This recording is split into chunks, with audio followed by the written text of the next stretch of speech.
And let's start with the star of the group by far, and this is in the fish environment. This is a company that's done exceedingly well, and we're talking about Oceana Group, incorporated in 1918, by far the largest fishing company in South Africa. Competes, I guess, with Johnson & Johnson, not Johnson & Johnson. What do you call it? Irvin & Johnson. Irvin & Johnson, from AVI. That's a nasty mistake. Irvin & Johnson, part of AVI.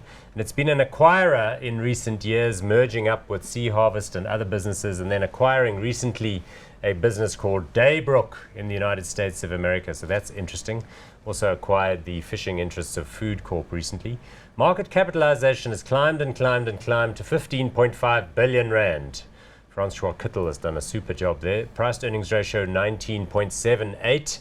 Dividend yield of 3.15. It's got Tiger Brands as an anchor shareholder.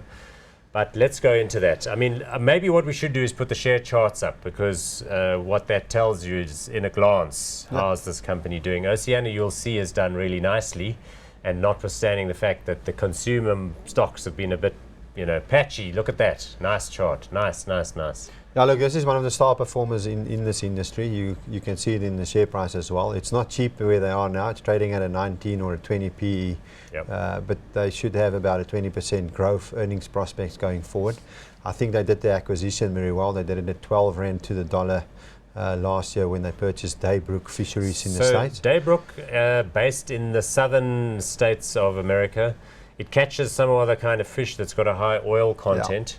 And then it processes that, sells fish meal, and then also sells omega oils, exactly, that all the hippies take for like feeling good, like a supplement, right? Yes.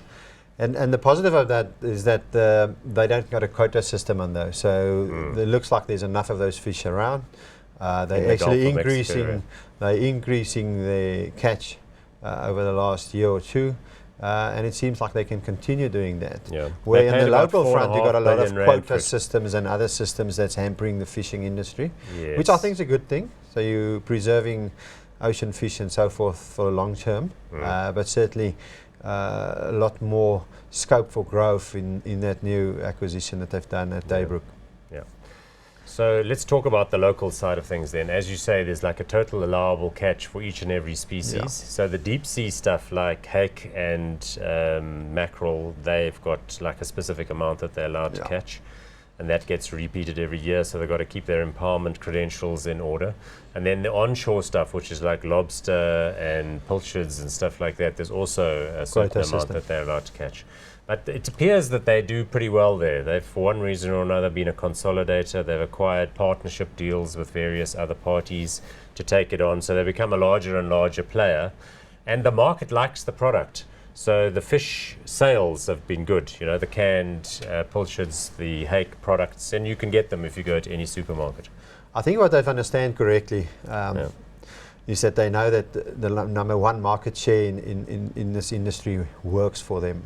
They certainly are the big guys. They have acquired the smaller ones when times were tough to get more quota on their side. But as you said, I think Lucky Star is like 70% of sales on pilchard. It's an iconic South African brand.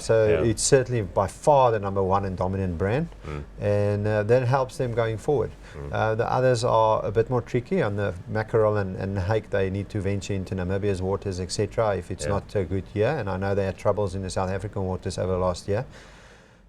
Daybrook weren't the biggest acquisition on a revenue side of business, but certainly very lucrative. And you could see it last year on the first half of the year. Earnings were actually down by, I think, minus 10%, but Daybrook brought about a 20% growth in the second half.